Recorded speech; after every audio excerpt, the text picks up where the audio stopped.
Hey, it's Josh, and I'm here to help you get started with BookNook, one of our RLA tools to help our learners get better at reading. Today, we're going to cover three topics. We're going to go over some information about BookNook, look at the three types of lessons in BookNook, and get a look at how BookNook works with a live action demo. BookNook is a curriculum based on the science of reading. It is developed around research on how to help boost reading proficiency in learners. It partnered with MAP to assign reading levels to learners so the lessons help them where they are. It is a digital platform that works with our Chromebooks so learners have everything they need to be successful. Guides, BookNook's term for people who are leading the lesson, are in charge of pacing and the learning cycle.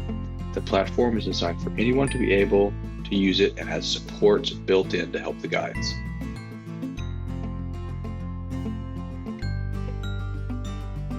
BookNook has three types of lessons: phonics, fluency, and comprehension.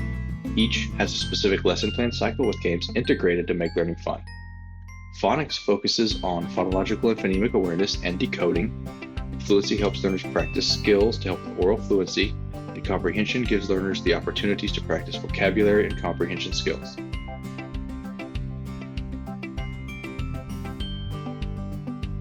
BookNook is a robust platform with many lessons for kindergarten through 6th grade. It has many lessons in each type that creates a full curriculum for those grade levels. Right now, BookNook is working on getting 7th and 8th grade up to that same level. By next semester, in January, 7th and 8th grade will have a full curriculum as well.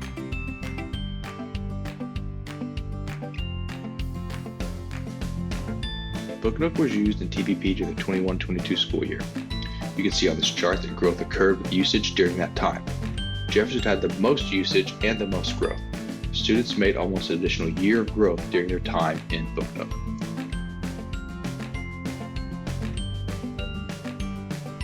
Students that were 2 years below grade level were cut in half, and the at grade level readers were doubled. Students that were 2 or more years ahead moved a lot as well. BookNook is a great tool to help facilitate that kind of growth.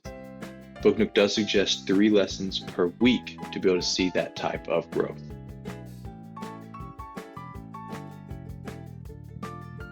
Now we are going to get into the live demo. We will cover how to set up and run a lesson and manage your learners while using BookNook. When you log into BookNook, you should see a screen similar to this one. This is the screen that allows you to see the data from your sessions.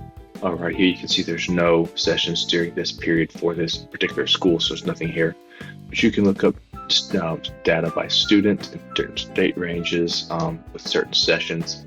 You can also click over here to look at different standards and how they were assessed, so you can see how many times and what students did what there. What we're going to focus on for this is start a session. This green button right here is how you start using BookNook. So I'm going to click start a session, and then you have 2 choices. You have a guide session, which is a 6-student maximum small group design, which is BookNook is designed to work with small groups, or you can level a student. Leveling would be used for students who were not present for their current iteration of the MAP testing. MAP does set reading levels in BookNook. So if your student was added after our MAP test was closed and they did not have a reading level, this allows you to level that student. Leveling takes between 5 to 10 minutes for them to work through all the problems to get them at the reading level they need to be successful in BookNook. I'm going to go ahead and click guided session and click choose session type down here at the bottom. The button at the bottom is how you progress through BookNook. So I'm going to choose this session type, and then we're going to add some students. This is where you would add your students list as they go underneath. You can change your sorts right here. You can look for specific grade levels here, specific reading levels, or search for your student right here. I'm going to go ahead and add a student in here. Once that you have students added, you will see them on the right hand side here under your student list. You also, which I'll show you how to do that in a second, can do saved groups, and your saved groups would be across the bottom in the blue bar here. Saving groups saves time, allows you to get the same students of the same reading level together and allow them to be in your groups. So we're going to go ahead and choose a lesson, which is the next step. Cool thing that pops up. every time you select groups, students into a new group, it allows you to create that group to save you time and energy. So you can, yes, save the group and name it. For this, I'm going to click no thanks. But saving groups and using groups is a great way to use this with the same students, allowing them to all be there and you to save time and not have to add the same students in each time. So this is where you would select your lesson. You have your phonics lesson, your comprehension, and your fluency lessons, and you have your reading levels. The reading levels are populated by the students that are in there, so they get the closest student level for there. And you can select what you want. I'm going to go ahead and just select a comprehension fiction lesson for the sake of this demonstration. You will then choose the lessons you have. Many have multiple lessons. This one just has one lesson for this particular thing because it's one of the higher reading levels. They are adding, like I said, they're adding more for the higher reading levels in January. This one has just this one lesson now, so I'm going to choose the lesson, and it is going to launch. The first thing it's going to ask is how your students feel. So you would then see where the question mark is, how they're feeling for the day. Again, the green button at the bottom progresses you forward, so I'm going to go to new words. If you progress without students being finished, it will let you know that they're not finished, so I'm going to go ahead and progress through this. So the first step of this lesson is new words. This is what they see on their screen. But the next step is for us to progress to the words. So these are our new words for this. At the top, it kind of gives you a script. Ask the students if the words look or sound familiar, or do the students know any of the definitions. If they click on the definition, the card, or the little speaker, it will read the word and definition to them to help them understand these new words for this lesson. Clicking next to the bottom takes us to the vocabulary words definition game. It's a matching card game. You can see this is not what the students see. This is your key to it. But up here for preview activity, if we want to look and see what the students see, if we click preview activity, it will show you what's going on their screen. So they're trying to figure out what does tolerable mean. And there it is. To be good enough to be accepted by not very good. So that's what tolerable means. You can listen by clicking right up here, but then they're going to be asked to actually type in the words to practice typing. So that's an embedded skill in here to help them with the typing once they get to the higher reading level. So we're going to go back to the guide screen because that's what the students will be working on. You can see at the bottom the hourglass that lets you know the student is working. It will turn into a checkbox when the student is done, so you know you're ready to move on.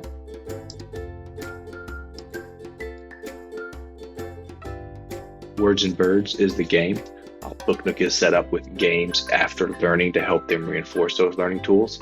So right here, we're waiting for the game to start. So I'm going to click Start Game, and the students would then start playing the game. Again, anytime preview activity is here in the top right hand corner, you can click to see what the game is. So they're looking to click a term become worse as the time passes. So they're clicking to get points to see how they get to score that. The high point score is the winner for this, and they get, it comes up on their screens.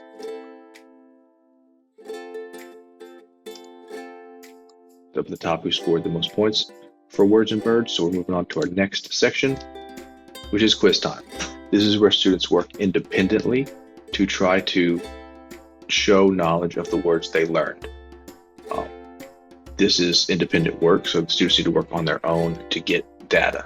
This data is part of passing the lesson, so it's important that they work by themselves. They ask you for help. You say, I don't know the answer. I can't read this question to you. Use your best guess, because this is working on their reading skills.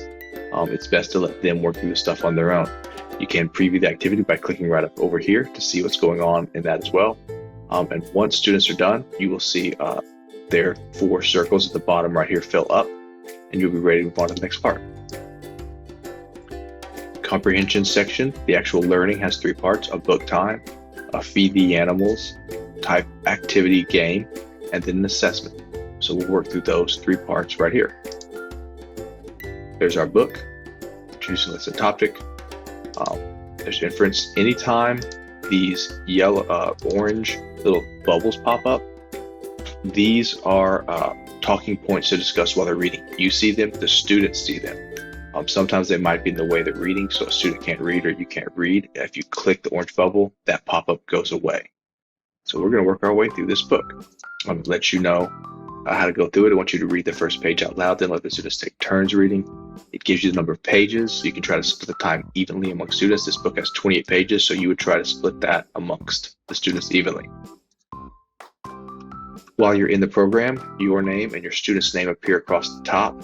You can hand off control of reading by clicking on the student's name, so that's kind of cool that they can get that feel of accomplishment from finishing a page in a book and turning the page. What you would just click the arrows right here, the green arrows, where you walk through the book. As you walk through, there is your orange circle. It kind of gives you a little bit of leeway into this. Obviously, it's a chapter book. They have read the chapters before in previous lessons, so this is kind of harkening back, helping you remember what was back there. And you work your way through the book again. Here's the pop-up to help you with the reading comprehension. And we're just going to click through the book to get through all the pages real quick. Okay, we flipped through all the pages of the book, and now we're ready to close it. Top right-hand corner, your red button closes your book. I was going to ask, are you sure? Yes, we're done. Then comes up the same questions, usually after every lesson, to kind of help the students be able to rate the book and kind of little basic questions of understanding. We're going to go to click next. Students always rate the book on how much they liked it. It's important to try to get them to rate stuff accurately, because that helps you kind of help them learn what they like for checking out books during free reading time. So we're going to go ahead and go to the Feed the Animals game. Again, like any games, students always wait for you to start the game, so you can click start, and now they're playing. Again, you can preview the activity up here to see what's going on. If we want to take a look, right up here, we're going to go ahead and end the game for the students, so we can move on to the next section, which is the question time. Just like with the vocabulary question time, independent work, best for them to answer on their own. You can preview the activity and the questions right up here in the top right hand corner, but we're going to go ahead and let them go through and finish. Cool feature, you can enter notes about anybody's session to help with stuff that might have worked, stuff that might have not worked. These notes are saved, only the teacher can see them in the session. It's a good way to kind of keep notes about what worked for students, what didn't work for students, maybe some books that they might have liked. Anything that you need to keep in here that was significant about the session, it's a good place to keep it right here in the notes section.